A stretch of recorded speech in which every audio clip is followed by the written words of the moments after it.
Have we entered the Great Tribulation? Brother Thomas Woodall, the congregation's presiding overseer, a tall, broad, blue-eyed painter and decorator with dimples, white teeth and thick golden hair, spoke with a soft, low voice that refused to compete with a baby mithering or an elderly sister unwrapping a boiled sweet. A special meeting had been convened to deal with the congregation's needs after watching the fall of the Twin Towers and the deaths of 3,000 people live on TV.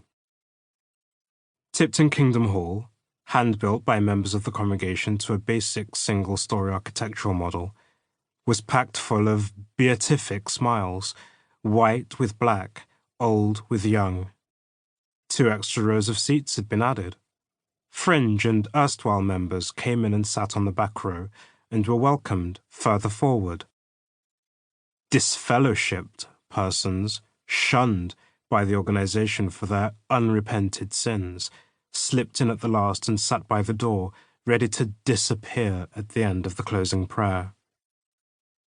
Jesse's mother, sullenly pulling her cardigan tighter and folding her arms over her chest, was in attendance for the first time in weeks. A group of sisters, concerned by her latest bout of depression, had coddled her as soon as she'd arrived, telling her how well she looked and asking her if she'd lost weight.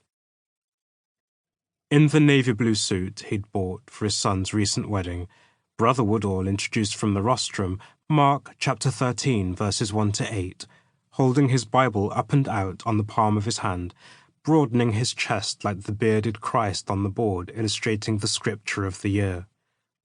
In the gentlest of Tipton accents, Brother Woodall read slowly and deliberately, looking up to address a different member of the congregation with each phrase.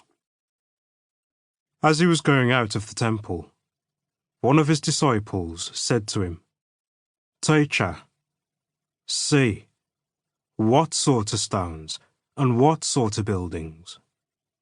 However, Jesus said to him, "Do you behold these great buildings? By no means will a stone be left upon a stone and not be thrown down."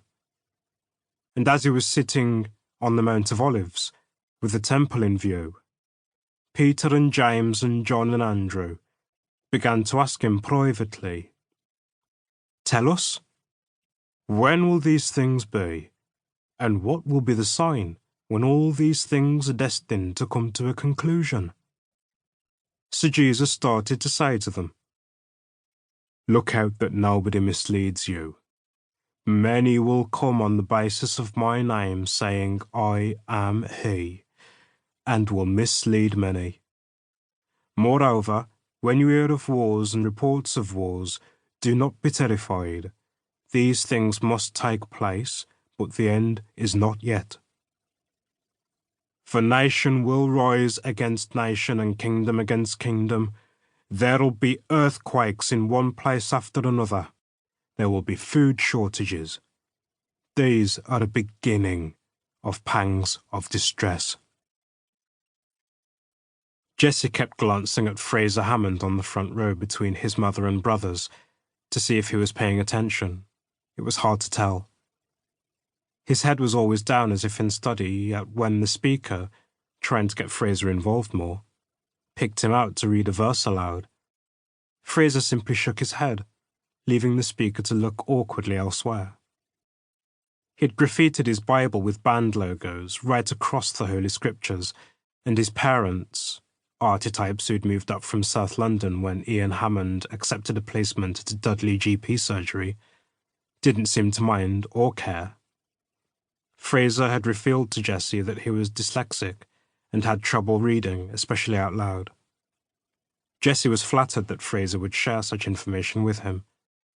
Fraser liked to do things with his hands and found the ideal professional home in the Black Country working as a fabricator. "So what do we learn from Jesus' words to his apostles?" asked Brother Woodall rhetorically.